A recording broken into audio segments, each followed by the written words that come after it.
seen him here before. He currently is a state committee man for the Lake County Republican Party. He formerly served as chairman of the Republican Party of Lake County and many other positions, I'm sure, in the Republican Party. He's had extensive business background, and if you read the flyer, he's been in many locations of the world at a very responsible level of management. So he has a unique perspective to give to us. He last served, you were in Singapore, I believe, but he's been in Latin America, Canada, America, Asia. So he's got a unique perspective, and I think this is going to be an awesome presentation. So I give you Alan.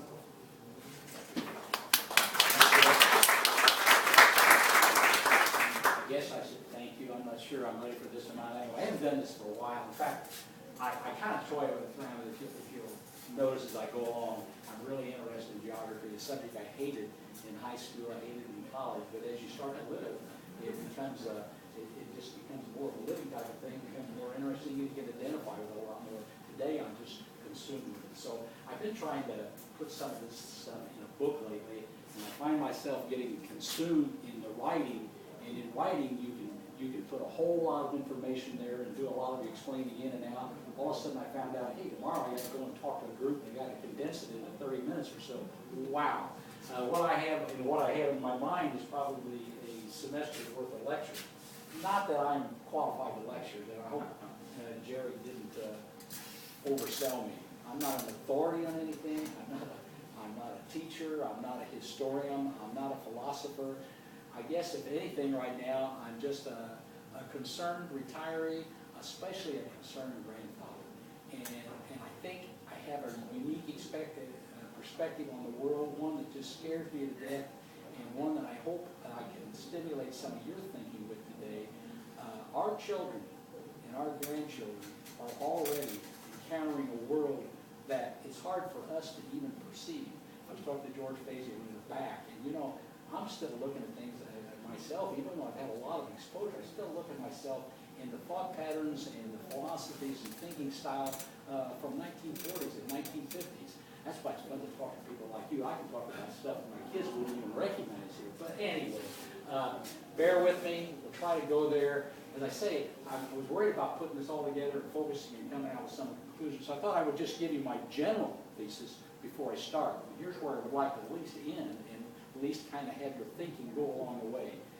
Our world is changing with a dramatic demographic shift, which we'll talk about in a few minutes. A demographic shift that's just going to change all of our relationships and make us almost minuscule in terms of a Western society.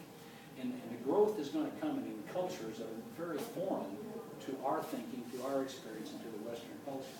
At the same time, our Western culture is abandoning our commitment to Christianity. Now, I'm not here to proselytize. I'm just here to give facts, historical facts, and the sustaining root of the Judeo-Christian values, which really are the basis of the democracy and freedom that we enjoy and that are written into our Constitution. They come from Christianity. History shows that every culture derives from a religion. Our culture, like it or not, no matter where you come from, it arose from Christianity. You abandon the religion in a culture, and the culture changes. That's what we're rapidly finding that's happening not only here in the United States, but in European, in our ancestors in the area. Our culture is rapidly dying through a lack of education, family, disintegration, and the dilution of immigration. And that's a big one we're going to talk about, is the dilution of immigration. A lot of that coming through this demographic shift. I guess the question that I pose to you, and I'm not sure, well, don't depend on me to answer it, but can our lifestyle survive for the enjoyment of our grandchildren? I hope I don't give you too pessimistic of a viewpoint in the end. I truly believe, I don't think I'll get any argument in this room, that we did grow up in the greatest country the world has ever known. Prosperity like will ever be known again. Opportunity like will never be known again. What I want to look at today is what is the future of of our nation, our culture, and the Western civilization. Where is the USA going to lie in about 20 years from now? Just to give you a quick view of myself and maybe some idea where all this comes from in my mind. I grew up in a small farm town in southern Indiana, about 20 miles south of Indianapolis. A modest family background, I would say, lower middle class. Very closely related to farms, in which my jobs were in farms, and I grew up on a farm. I learned to drive on a tractor probably when I was very old enough to sit up behind the wheel. In terms of the bigger world, about the biggest thing I knew was 20 miles away, which was Indianapolis, and that was Naptown to most people, so it wasn't too exciting. However, growing up in the 40s, did have exposure to World War II. I had a brother that fought in some unintelligible place, I think they called it, Guam or Iwo Jima, places like that. I didn't understand, but that did suggest to me that there was something way out there on the other side of the world. I wouldn't find out for many years. The biggest influence in my life has been my wife, 57 years. I grew up in a family of 7, but she grew up in a family of 11. And very poor environment, very poor family. She lost her father at about 10 years old, and she went to work actually at 10 years. Worked her way through, paid for all of the clothes and any entertainment she got through high school. Education wasn't important in her family. Survival was the most important thing, but she managed to get through high school and she put herself through college.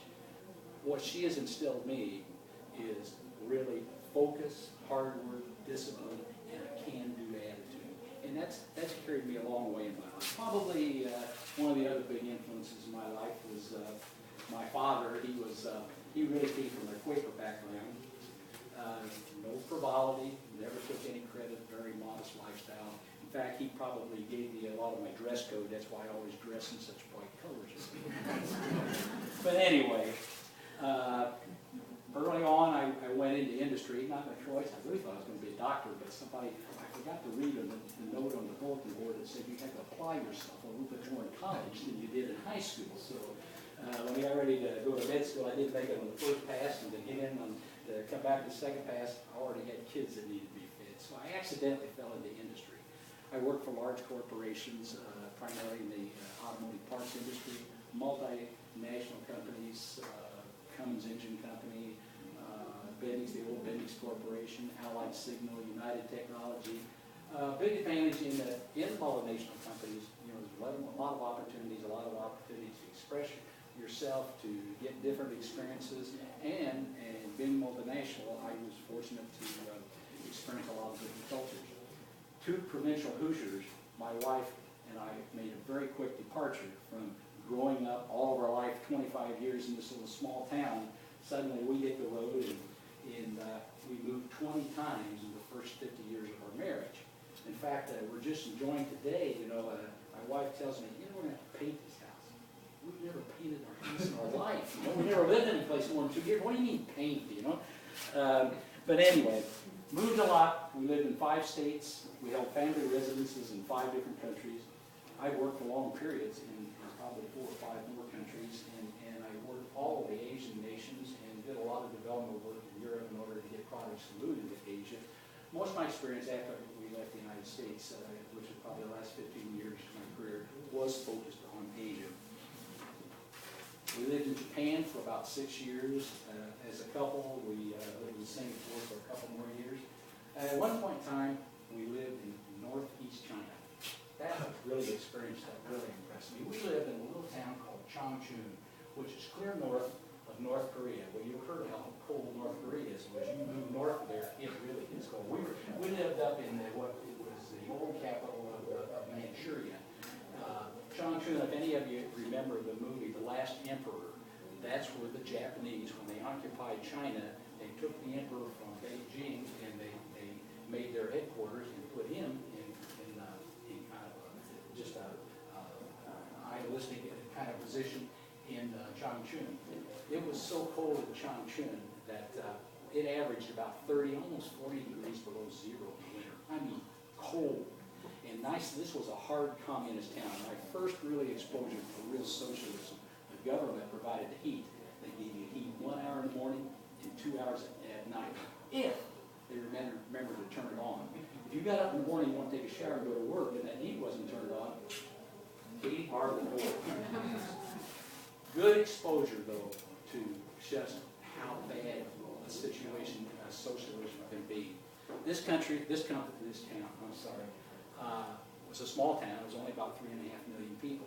Sounds like a lot, but in a small Chinese town like that, you can ride your bicycle across town in about 15 minutes. This was actually the automotive capital of China at that point in time, which was probably the early 90s, but it was one of the dirtiest, crudest, roughest places I've ever been in my life. There were still more horses on the street than there were cars, and this was like, early 90s up to the mid-90s.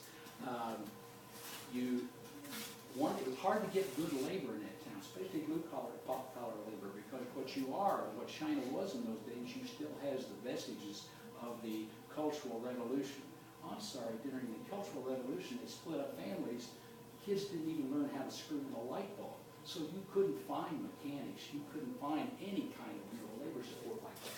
What you did find, though, in that generation, they closed down the schools and the universities for several years there. When they did finally open up the university, they had this tremendous backlog of talent competing for that first class in the university.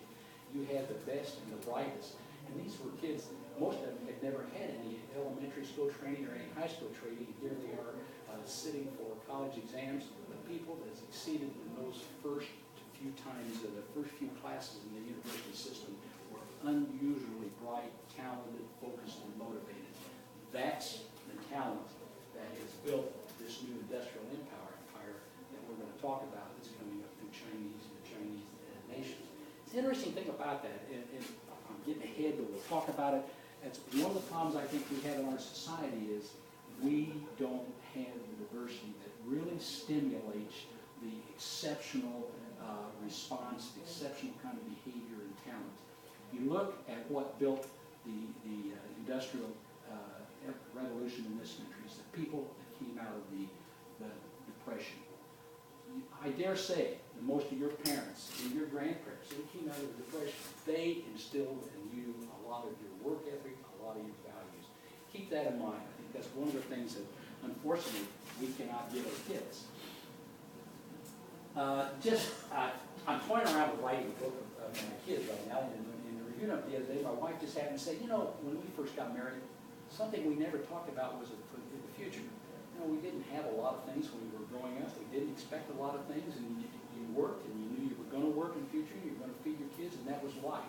And all the job changes I made in my life, which are a lot of them, it just dawned on me, I never changed the job deciding, what are my benefits going to be? What was my retirement going to be? What was the insurance going to be? And think about that today. That's all you hear. That's the focus of our news, our universities, our employment. That's all we hear.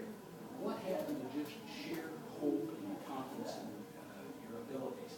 That's one of the things we rob our children of, and that's something we're trying to do.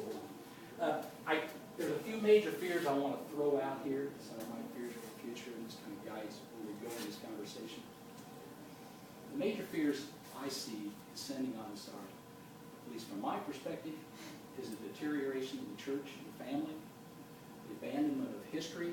George and I were talking about history and the importance of history a few minutes ago. We don't even teach history anymore.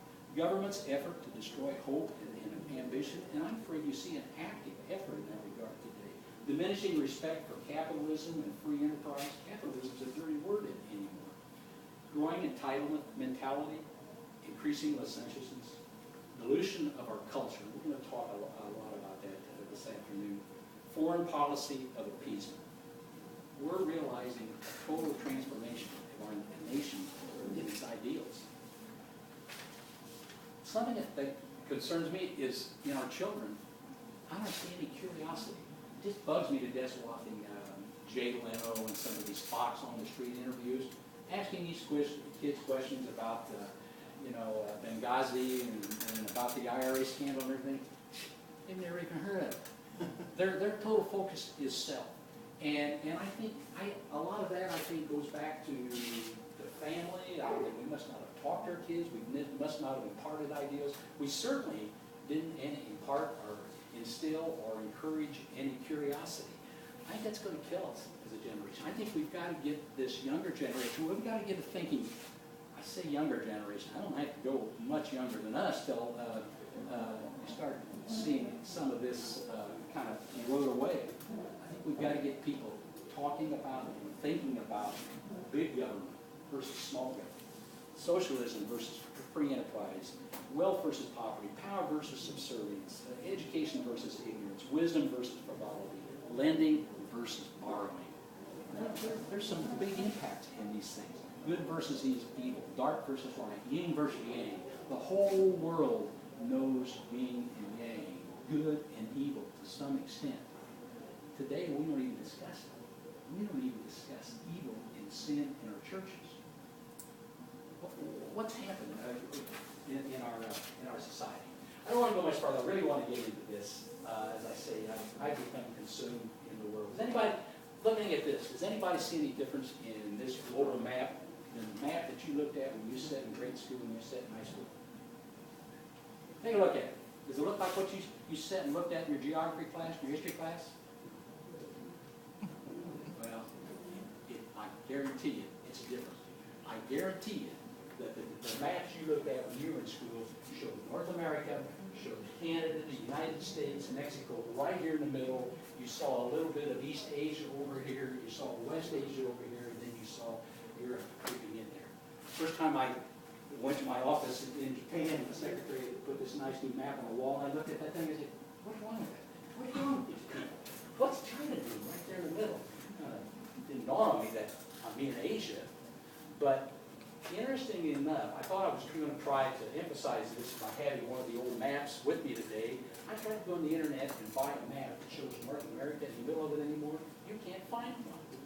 I had to go back to, I think it was a 1960 copyright. It was the last time they really printed a map like that. The whole world recognizes that this is the center of the world now. And as we discuss it, I think you're going to realize even more it's the center of the world. What's the 4 largest countries in the world? China? China is one. India. India is one. Brazil. Brazil. No, you got 2 of them. China and India. Russia. Russia. Nope. Russia's way down the line. We got to keep going, okay? Russia. See, that's one of the things I want to bring out. I think you guys are much more world-oriented than our younger generation, but I think we lose perspective on the relationships with these countries. The 4 largest countries of the world are China, overwhelming, well, not overwhelming, India is just about ready to catch up. The United States is actually number 3. The 4th, believe it or not, is Indonesia. Most people will never get that. Indonesia is a country of about 230 million people. You talk about places like Japan, you're getting down to 140 million. You talk about places like, Australia, you're getting, well, most of the countries we deal with are down in the 40, 50 million. Most European countries are 70, 60, 70, 80 million. So much smaller than Indonesia. But there's something else you need to know about Indonesia. Indonesia is the largest Islamic nation in the world, 98% Muslim, and the 4th largest nation in the world. And that's another interesting, I'm not sure totally pertinent to this one. This is a country of 10,000 islands, much like Philippines. It's like that too. You get a country like that, it's ungovernable. What I think we're finding out, and you don't read a lot about it, is a lot of the new regimes are training and working out of Indonesia just because they can hide in these islands. And it is sympathetic to the Muslim thing. Al-Qaeda, this is considered by some people to be the new base of Al-Qaeda. You've got probably almost 30-40% as many Muslims in this one nation as you do in the entire Middle East. Don't forget too, the Middle East. The Middle East is not all Muslim. There still are some Christians there. But anyway, it's the world is. Some of the people we have a lot of little thugs, little bulldogs sniffing at our heels anymore. You know, North Korea, Venezuela, even Iran and places like that. These are really relatively small countries. A country like North Korea is only 20 million people, and they're losing about 1 million people every year due to starvation. But they do have the threat now of nuclear capability, communication and transportation anymore, they are a real threat to us. There's a lot of real threats to us anymore. But what we're going to focus on mainly is this area and the growing importance of this area. You know, probably when we were growing up, there were twice as many people in Europe as there were in China. Today, what we have, I think there's like 700 million people in China are in Europe, all countries of Europe put together. There's 1.4 billion in China. Just right away, just as one area, you see a big shift in the population and the importance. These two countries, India and China, together constitute 40% of the world's population right now. There's like 240, 280 countries in the world, depending on what you want to consider a country. Two countries are 40% of the population. This whole Asian area is 60% of the population of the whole world. You know, we, this little Western world, are becoming very small and insignificant from a demographic standpoint. Western, even from an economic standpoint, to a global standpoint. But one of the big things that's changing, all this is changing. England, we used to think when we were growing up, England was the hub of the British Empire. The sun never set on the British Empire. England now is 1% of the world's population. They're insignificant. 1950, Europe and USA had 28% of the world's population. By 2050, the whole Western civilization, as we know it, will constitute about 12% of the world's population. And even more importantly, and even more critical, the average age in Europe and Asia in that time will be over 50 years. We're going to be hard-pressed to even find people to man the industry of this Western civilization. In one century, Europe fought two great wars, but in that same century, they lost their empires, their armies, their navies, their religion, and they're about to lose their economies. Why are they losing their economies? Because of declining birth rates and social spending. Only Iceland, among all the European nations, has a birth rate large enough to sustain their population. Most of the present industrial powers, as we know them today, are about to expire with age. South Korea, this is a relatively new industrial nation. South Korea is forecast to drop from 49.5 million to 44 million people by 2050. That's a 10% drop in the population. 10% is big. One of the most significant drops in population in our lifetime was during the Civil War. We lost 630,000 soldiers in the Civil War. That was only 2% of the population. Here's a population that's going to lose 10% in the next 30 years. Even worse, though, it's going to be an aging population.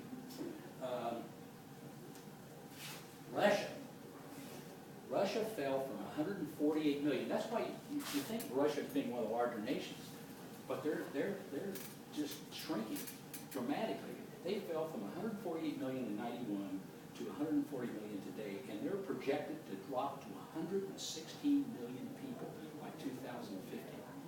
Big, dramatic drop. A lot of it is the fertility rate, but there's some big other ones in there. It's the death rate. Their death rate is increasing dramatically from HIV, from alcoholism, and one of the big ones, which ought to catch your attention, is their declining health care program. Watch out for Obamacare. That has significant impact in a lot of ways. One of every 6 Europeans will vanish by 2050. Germany, Russia, Belarus, Poland, Ukraine will lose 53 million people. In the meantime, the world is doubling in size, but the world as we knew it is evaporating. It's just eroding. It's going away. 2.1 children are required per woman in order to sustain a population. Most of the industrialized world now is down to 1.6 or less. Japan, many of you may know what's going on in Japan. Japan's birth rate has fallen to 1.09. A fourth of Japan's population will vanish by 2050. A loss of 32 million people, about 149 people today. But worst of all, their population will be 65 or older. 40% of the population will be 65 or older. If you go to Tokyo today, you go to a restaurant, you'll probably have an 83 or 85-year-old waitress. Nothing against 83 or 85-year-olds, but it's a far cry from the old days.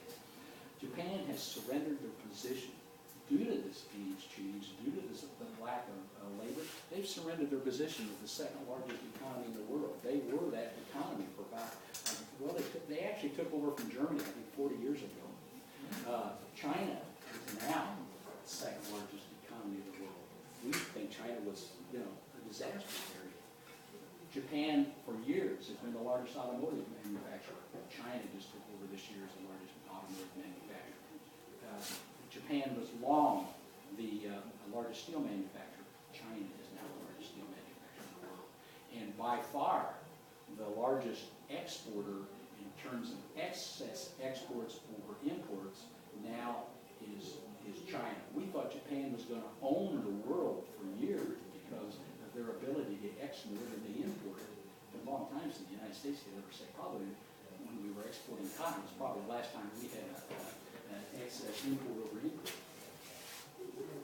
Even places, as I said, like Korea, Singapore. Somebody else mentioned Singapore. Singapore is really a small country, but a very developed country. Probably, I think, has it all together in terms of industrial policy. They are a democracy. The home ownership and everything is great.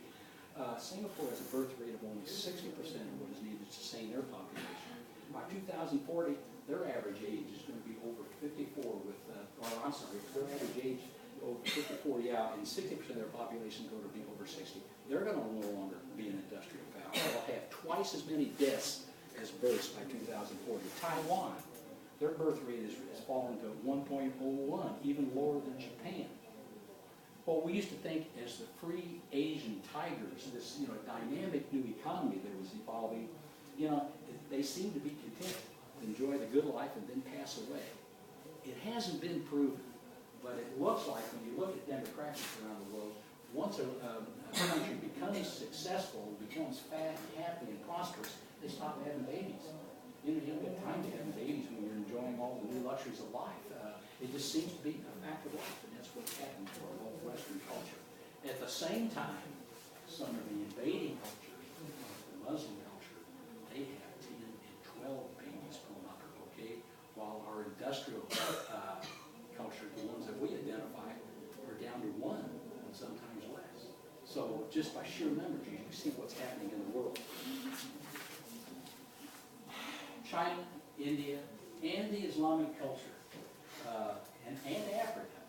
Africa, we've always considered Africa kind of insignificant, especially growing up. They were a bunch of lions and tigers and jungles out there.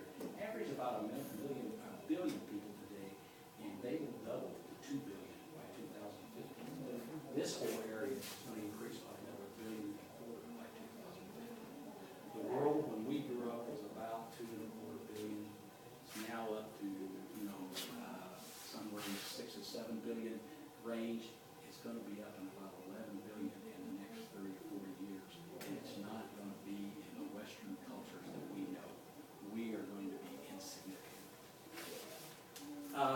It's not just population, though, that's changing demographics. It's certainly not just populations affecting the United States. I think one of the big ones I want to look at is look at the stimulus package in 2008.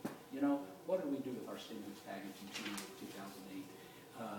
Did we put it into infrastructure? A lot of other nations, especially like China, was really big part of the recession. They came up with a stimulus package. They took their stimulus package and they put it into high-speed roads, high-speed trains. They put it into power plants. They put it in their industrial base. What did we do with ours? We put it into foreign banks. We put it into government jobs. That's one I really want to talk about. What happened to all the shovel-ready jobs? China ended up finishing up the largest power plant that's ever the world's ever known. We put ours, if there was any infrastructure we put it in, we put it into battery plants, into solar plants, into windmills, electric car companies. Over 100 of them have gone bankrupt. It's almost like we tried to spend this money as if we could afford the debt. Talking about the extra government jobs. Today, we have 2 times the number of jobs in government that we do have in manufacturing. I dare say when we grew up, especially back in the 50s, early 60s, we had twice as many manufacturing jobs in this country as we did government jobs. That's how much has changed in just half of our lifetime. From 2005 to 10, government workers in this country earning $50,000 or more have increased 10 times. That's just in the last 6-7 years. Transportation Department had one person earning $170,000 in 05. Today, they have over 1,700 earning $170,000 or more. The Defense Department had about 1,800 employees earning over $150,000. Today, they have 10,000 employees earning over $10,000.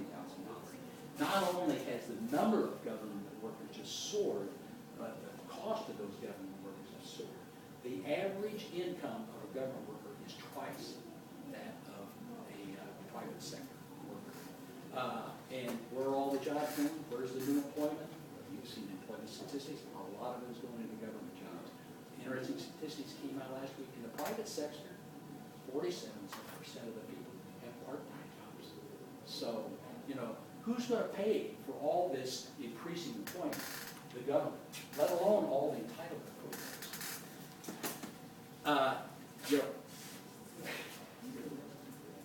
forgot to add one country when we were talking about the changes in demographics. Israel's an interesting one. Israel, we're worrying about the nuclear threat from Iran. Actually, Israel has a much bigger threat from their immigration and their dilution of their country and their provinces and their culture. In fact, always the argument about the Palestinian lands and whether they annex the West Bank. If they were to annex the West Bank, they would become 40% Arab. It would destroy their economy overnight, their culture overnight. You could make a strong case that maybe they ought to declare that the Palestinian Authority just to involve or to avoid the dilution of their society. And another problem Israel has, we're their big manufacturer. We're still the big defense support. We're still the big financial backer. And a lot of that is stimulated by the Jewish Americans in this country. Big note, the Jewish American population in this country is not growing at all. And it just happens that the biggest supporters of abortion policy in this country are Jewish Americans.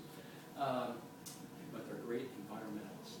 Environmentalists love this new policy because having children increases your carbon footprint. So if you're not having kids, you're an environmentalist. You guys are all environmentalists. You know that?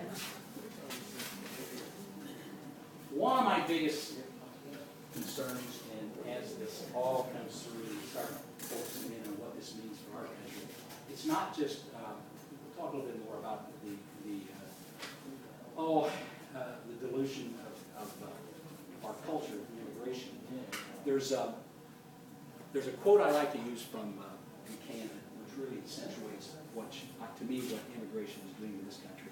If I can read it. A Western Christian Republic, that's us. We're being transformed into a multiracial, multicultural, multilingual, multi-ethnic stew.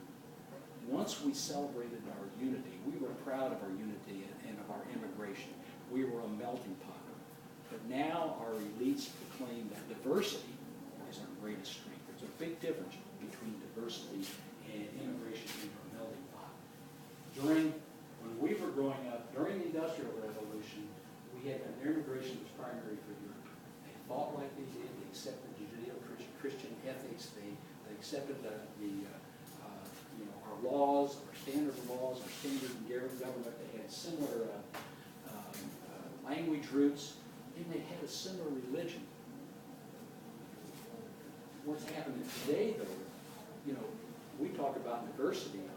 Diversity, can you say diversity is good? You look at where all the wars in the world right now, they're all based upon diversity.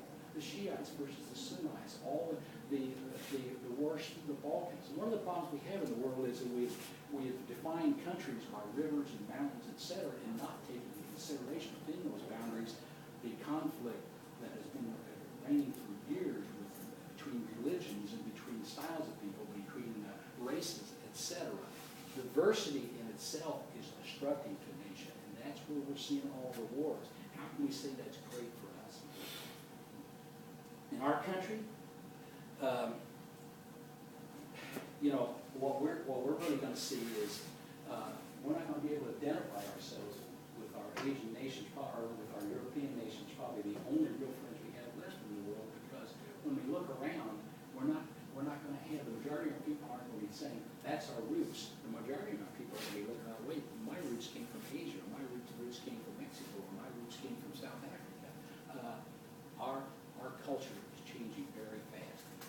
big reasons I contend too, besides immigration and the dilution of our culture, is a rejection of God. Again, I don't want to be proselytizing, but I want to go back to one of the things I said very early. A culture evolves from a religion. You take the religion out, and the culture is gone. In this country, we're rejecting God. And one of the big impacts of that is, what is the basis of our Constitution? It's freedom and democracy. There's a good book I would recommend. I have it, 7 Tipping Points of the World by, this is one that Len Beck pushed a few years ago. It's by Chris Stewart and Ted Stewart. But one of its contentions in here is that you can't have democracy without Christianity. Yes, our democratic standards of freedom, etc., the philosophy is based on a Grecian philosophy, but that was really picked up by the Christians and nurtured by the Christians. In fact, if it hadn't been for probably Constantinople in the 4th century AD, highly Christianizing the Roman Empire, actually the principles of freedom probably would have died. Take a look at democracy period. I think a lot of people kind of misunderstand democracy and freedom. Democracy, real quick, is the ability to vote. Well, when you go to our Constitution, we talk a lot about freedoms, the basic freedoms in our Constitution. We really don't talk about voting. And a democratic vote does not guarantee your freedom. Ask Egypt about it. We celebrated this democratic election in Egypt, and after a year they decided, wait a minute, we've got something worse than Mubarak, and we have a coup. Democracy or elections, democratic elections don't guarantee you freedoms. Freedoms and what we really look at in the Constitution, yes, it does mention the right to form your own government, but the most important thing is the fundamental rights. The right to property, the right to one's earnings or the fruits of your efforts, freedom of speech, freedom of religion, freedom of thought, freedom of press, freedom of movement. These are all God-given rights, which we really accentuate in this our Constitution. All are created equal. Now, there again is one we trip over. Equal opportunity. We aren't all created with equal abilities, equal desires, equal drive, and everything else, but we all do have an equal chance to develop our abilities to the best we can. Commitment to justice. You could get into a big discussion of that just around all the Johnson, whatever, the trial this week. The questions, the stupid questions are coming around here. But our commitment to rule of law, all of us are subject to the same law regardless of stature. You don't find that in these evolving societies where you have dictators, you have an elite picking up and running. And we have to fight the elite running our structure too. But still, we do have the opportunity to fight in this country. Survival of Greek philosophy and the belief, the reason and logic, this really gave birth to our concepts of freedom and democracy. It also gave birth to our Industrial Revolution and the revolution of the entire Western Hemisphere. The rise of Western thought in Europe was based upon reason, faith in progress, personal freedom, and capitalism, all the results of Christian influence. What kind of cultures and philosophy are we going to be looking at in this new world? I don't know whether I've gone through this all the time. I don't know whether you pick up how overwhelming this new world is to us. We're going to be infinitesimal in terms of relating to the rest of this world. What kind of society is going to be there? What kind of religions are we going after? What's going to be guiding their thoughts? I like to think that civilization basically came from two general areas.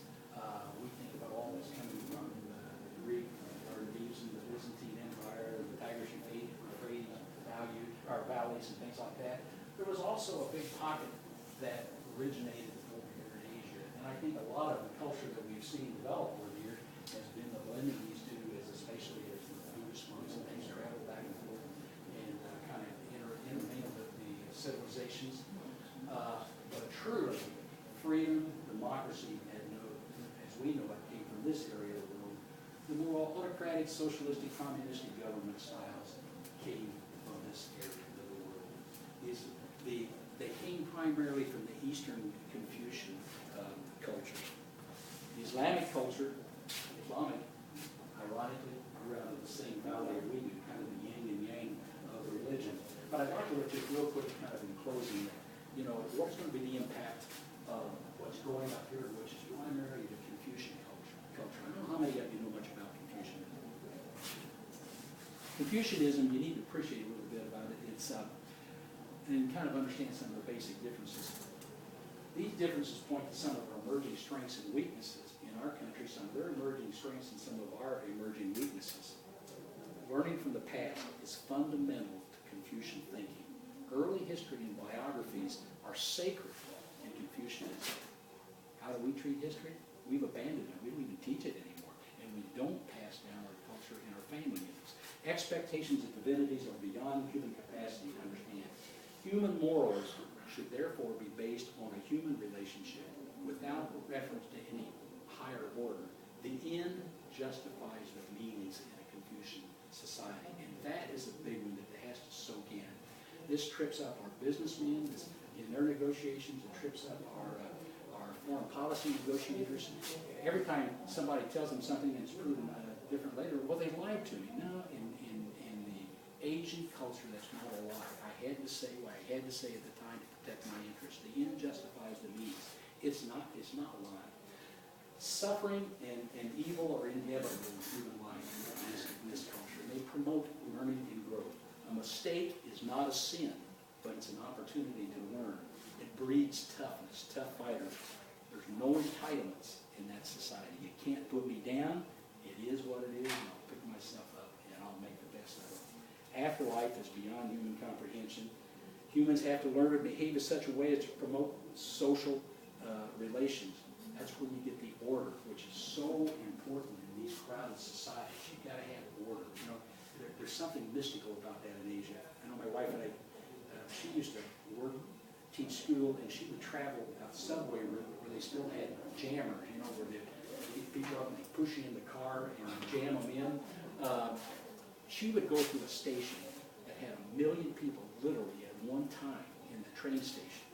But there was something magic about it. When you first move into that kind of a culture, man, you walk down the street, you're just getting hit and you're beat and you're just bruised and everything, you know. But after a while, you learn that the way you do it, there's kind of a mystical thing about you just look down at the ground and somehow life just moves forward and things work and things are orderly in our Asian society. I don't know, some of it must be mystical, but some of it has to do in this, what they learn in this disciplined society. Discipline, order, avoids chaos, and that's important in that culture, and it's going to be important in the development of that culture. Islam. Let's look at Islam real quick. Religion or works. Only guarantee of heaven is jihad, dying in pursuit of the enemy of Islam. You guys had a great speaker a few weeks ago from UCF, and I'm sure you probably remember him talking about this. There's 114 early verses in the Quran of peace and love. It's a great religion. Unfortunately, it's all canceled out in one verse in the Surah 9:5. It cancels all these, calling to fight and slay all pagans unless they convert. Some pursue with guns, some with knives, some with these, with deceit, but wishful thinking.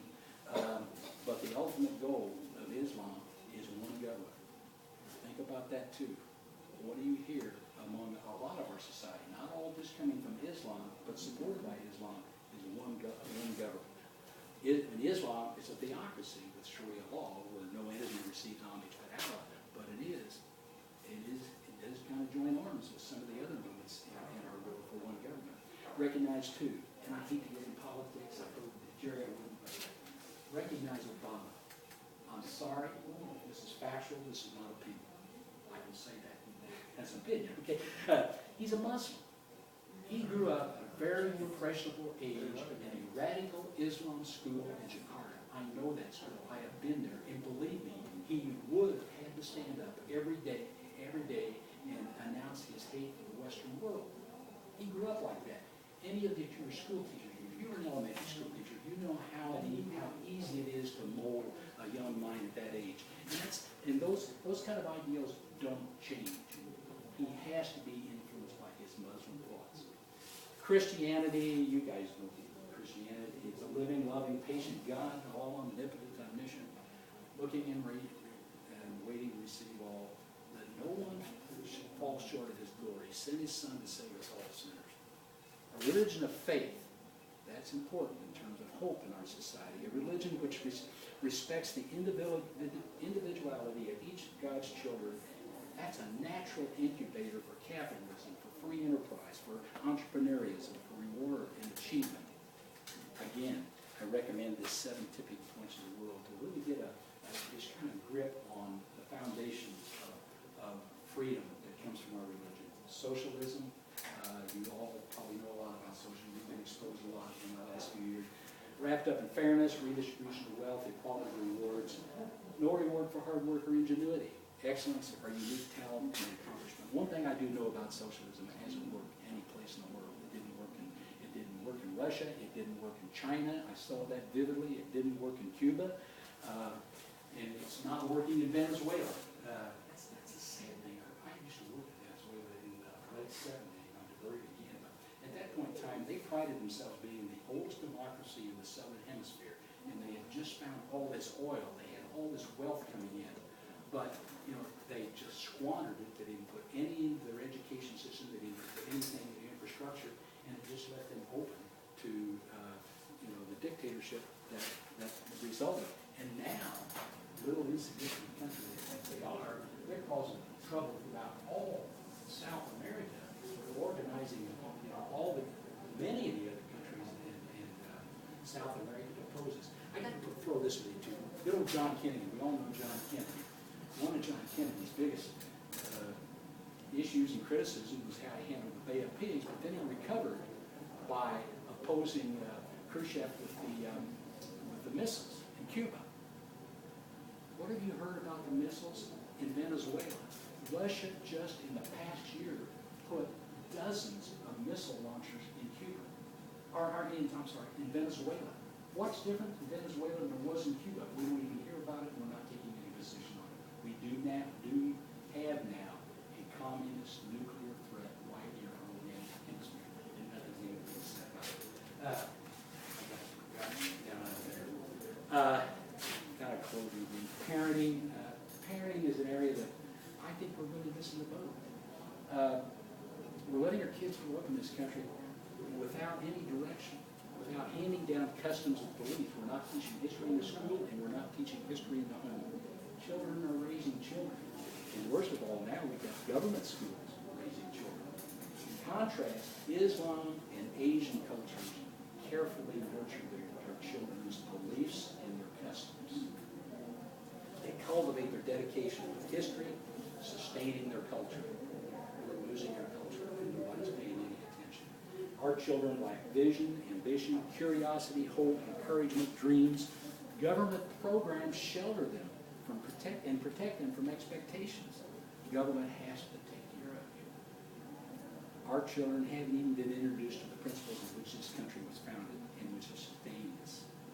Hope, promise, hard work, reward, achievement. They haven't heard about this. You look. Education. Every third world country knows that their ticket out of poverty is education. Education is intense and it consumes Asia. Every parent drives their children to ensure their success. Governments craft the curriculum to achieve defined success goals of their country. Money is not flowing to schools in Asia. That's always our answer here. No, they just increase the time and the content, the discipline and the support. Singapore models their whole school system around their industrial policy. They change their industrial policy about every 8 or 9 years, take all the teachers, retrain them, completely revamp their system. That's how important education is to them. But us, our whole idea is beautiful buildings, shorter hours, no stress, that's where we are. I don't know where we're going with this core program. I know a lot of you are looking into core. Sounds good, but we're setting standards. But are these going to be world standards? That concerns me. I don't think we even know what world standards are here today. You've got to see Asian schools in action and to really appreciate how intense they are. I mentioned adversity earlier. I don't know, there's nothing we can do about adversity with our children. That's one of the problems of our society. The people come out of adversity, even though we maybe didn't realize real adversity, we all have been intent on making sure that our kids have a better life. Probably is one of the